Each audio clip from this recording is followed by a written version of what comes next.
General fund और specific fund होता क्या है बेटा? एक फंड है, देखो फंड क्या है, सबसे पहले ये समझे कि फंड क्या है। फंड है एक पिगी बैंक, एक अलग से खाता जो हमने बना रखा है किसी पर्टिकुलर पर्पस के लिए या जनरल पर्पस के लिए कि साहब ये पैसा जो है कहीं ना कहीं काम आ जाएगा। जैसे हम लोग घर में अपने पैसा अलग करते हैं, किसके लिए करते हैं बेटा? कभी कभी तो हम ऐसे ही रखते हैं कि भैया ये पैसा पड़ा है कहीं ना कहीं काम आ जाएगा, और कभी कभी हम उस पैसे को नाम दे देते हैं कि ये पर्टिकुलर पैसा जो है ये फलाने बच्चे की पढ़ाई के काम आएगा, बच्चा यहाँ पढ़ाई करेगा, इसके इतना खर्चा होगा, उसके लिए हमने पैसा अलग करके रखा है। That is a specific fund. एक तो होता है कि घर में सेविंग्स पड़ी, जनरल सेविंग्स पड़ी हैं कि भैया ये पैसा कहीं ना किसी चीज के लिए काम आएगा, हम उसमें उसको यूज कर लेंगे, दैट इज जनरल। एक होता है स्पेसिफिक कि भैया इसके आगे नाम लिखा है। ऐसे ही एनपीओ में दो तरह के आपके पास फंड्स हैं, एक जनरल फंड और एक स्पेसिफिक फंड।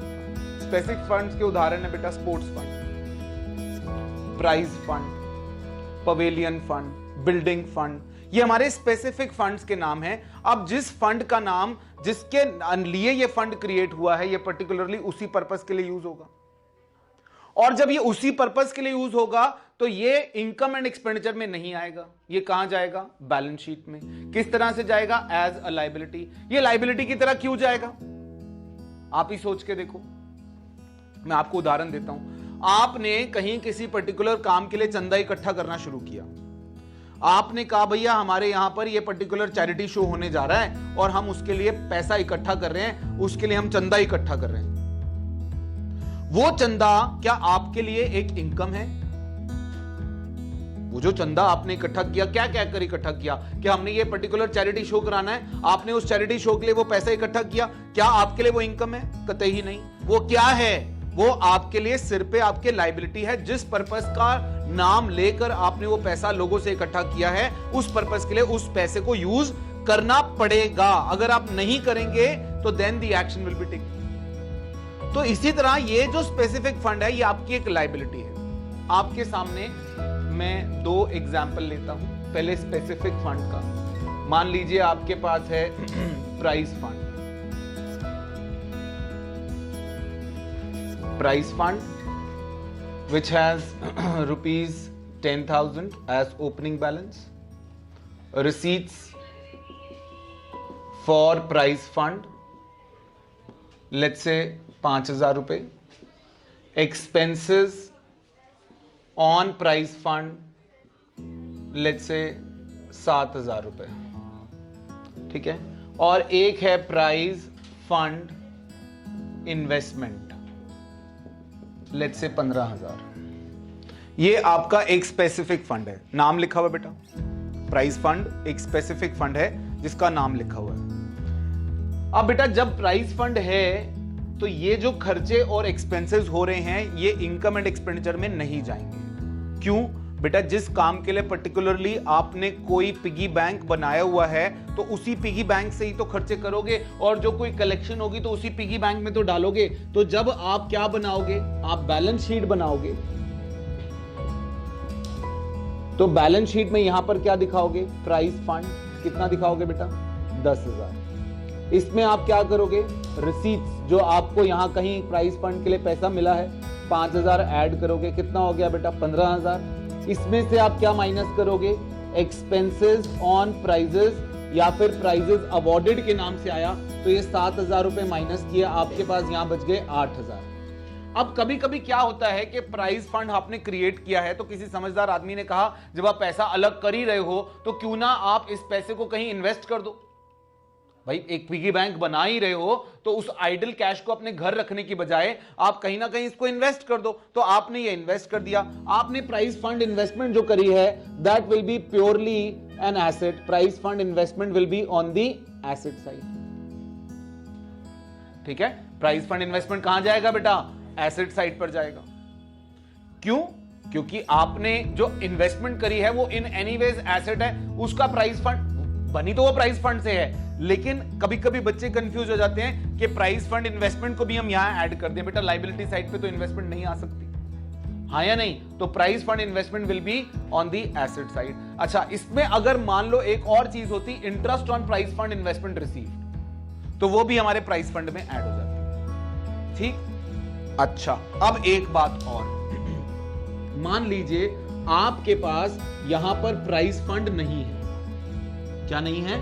प्राइस फंड नहीं है। अगर प्राइस फंड नहीं है, ये आपके लिए अब लायबिलिटी नहीं रहा, ये कहां जाएगा? Income and expenditure. तो इससे मैंने अभी आपके सामने दो बातें रखी। अगर तो फंड है, पहली बात मैंने आपके सामने रखी, अगर फंड है तो उसकी रिसीट्स उस फंड में ऐड, उसके खर्चे उस फंड में से माइनस। अगर फंड नहीं है यानी इसका कोई माई बाप है नहीं, और माई बाप नहीं है तो इसकी जो रिसीट्स हैं वो इनकम साइड पे दिखा दो और जो खर्चे हैं वो एक्सपेंडिचर साइड पे दिखा दो। इसमें एक चीज और, चलो प्राइस फंड है, तीसरी चीज मैं आपसे सामने रख रहा हूं, मैं तीसरा केस आपके सामने रख रहा हूं। प्राइस फंड है 10,000, रिसीट्स है 5,000 और खर्चे हैं 17,000। खर्चे कितने हैं? 17,000। अब आप प्राइस फंड यहां पर दिखाने लायक नहीं रहे। क्यों नहीं रहे? आपका प्राइस फंड 10, रिसीट्स हो गई 5, टोटल कितने हो गए? 15। अब 15 में से 17 के खर्चे कैसे करोगे बेटा? Negative income, negative side, negative थोड़ा फिगर दिखाओगे लायबिलिटी साइड में। तो जो 2,000 एक्स्ट्रा आ रहे हैं, ये 2,000 एज प्राइस फंड एक्सपेंस आप कहां दिखाओगे? In income and expenditure on expenditure side. Are you getting my point? अगर प्राइस फंड से ज्यादा आपका जो है ये खर्चा हो गया है तो वो खर्चा आप कहां से रिकवर कर सकते हो? There is no other way out, income and expenditure से लेकर आओ। तो मैंने 3 चीजें बोली बेटा प्राइस फंड से रिलेटेड। पहला, प्राइस फंड था 10, रिसीट 5, 15 हो गए, 7 के खर्चे हो गए, आपने माइनस कर। दूसरा, अगर प्राइस फंड नहीं है तो इनकम और खर्चे फिर लायबिलिटी में नहीं जाएंगे, कहां जाएंगे? इनकम एंड एक्सपेंडिचर में। तीसरा, प्राइस फंड है, रिसीट्स भी हैं लेकिन खर्चे उससे ज्यादा हैं, तो फिर ये प्राइस फंड लायबिलिटी साइड में नहीं जाएगा, फिर इनकम एंड एक्सपेंडिचर में इसका खर्च आ जाएगा। ठीक है, अब प्राइस फंड की जगह आपके पास है general fund. Let's say general fund है आपके पास 10,000, रिसीट्स या इनकम ऑन जनरल फंड,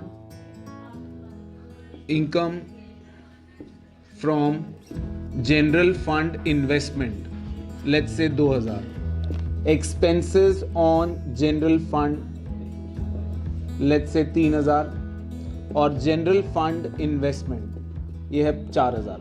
ये आपके पास एक अलग, मैंने आर्बिट्रेरी फिगर्स ले लिए, अपनी मर्जी से ही फिगर्स ले लिए मैंने, सिर्फ आपको समझाने के। अब यहां पर क्या करोगे? ये क्या है? जनरल फंड है, इसका कोई पर्टिकुलर नाम नहीं है, किस पर्टिकुलर नाम के लिए बना है ऐसा कोई नाम ही नहीं। ये जनरल फंड जो है ये तो लायबिलिटी साइड पर जाएगा, कहां पर? क्लोजिंग बैलेंस शीट में। ये दोनों जो हैं ये इनकम एंड एक्सपेंडिचर में जाएंगे, और ये बैलेंस शीट में कहां जाएगा? Asset side. सर ये लायबिलिटी में जाना समझ में आता है, ये एसेट में जाना समझ में आता है, लेकिन जब एक फंड है तो उसके इनकम और उसके खर्चे आप उसी फंड में से एडजस्ट क्यों नहीं कर रहे? हम कर सकते हैं, हम इसको फंड में ऐड कर सकते हैं, इनकम को भी और खर्चों को भी, मगर चूंकि ये एक जनरल फंड है, जनरल फंड का मतलब होता है हम किसी भी तरफ इसको यूज कर सकते हैं। जनरल फंड का मतलब क्या है बेटा? हम किसी भी पर्पस के लिए इस पैसे को इस्तेमाल में ला सकते हैं। जब किसी भी इस्तेमाल में ला सकते हैं तो अगर हम इसको इनकम एंड एक्सपेंडिचर में भी दिखा दें तो हम अपनी सरप्लस या डेफिसिट को एडजस्ट कर लेंगे, हमारा सरप्लस बढ़ा लेंगे हम, तो वहां पर ये पैसा यूज हो जाएगा। तो इसीलिए किताब कहती है कि जो जनरल फंड की इनकम है और जनरल फंड के खर्चे हैं वो जनरल फंड में ना दिखा के आप कहां दिखा दो? Income and expenditure, because it is open for all. ये जनरल फंड की जो इनकम और खर्चे हैं ये सबके लिए ओपन है, पब्लिकली ओपन है, सबके लिए अवेलेबल है, तो इसीलिए हम इसको इनकम एंड एक्सपेंडिचर में दिखाते हैं, इसको जनरल फंड में एडजस्ट नहीं करते। ठीक है, कुल मिला के फंड बेस्ड अकाउंटिंग की मैंने 4 बातें करी हैं बेटा।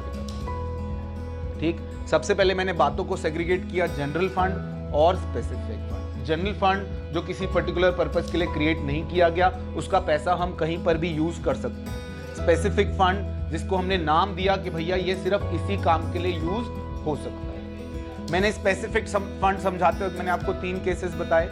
पहला कि फंड और रिसीट मिलाकर उसमें से खर्चे माइनस करें और खर्चे इतने नहीं है कि पूरे ना पड़े, तो हमने कर लिया। दूसरा, फंड नहीं है तो इनकम और खर्चे कहां जाएंगे? इनकम एंड एक्सपेंडिचर में। तीसरा फंड है लेकिन खर्चे फंड से भी ज्यादा हैं, तो वो जो डेफिसिट है, जो उसका डिफरेंस है, वो इनकम एंड एक्सपेंडिचर में एक्सपेंडिचर साइड पे जाएगा। ठीक है, इसमें जनरल फंड में fund will go on liability, investment will go on asset, but income और खर्चे हम कहां लेकर जाएंगे? Income and expenditure side. Is that okay? The reason is ये इनकम और खर्चे हम किसी भी पर्पस के लिए यूज कर सकते हैं, ये हम नहीं कर सकते। ठीक है, is that okay? Got it और नॉट? आइए बेटा इसके कुछ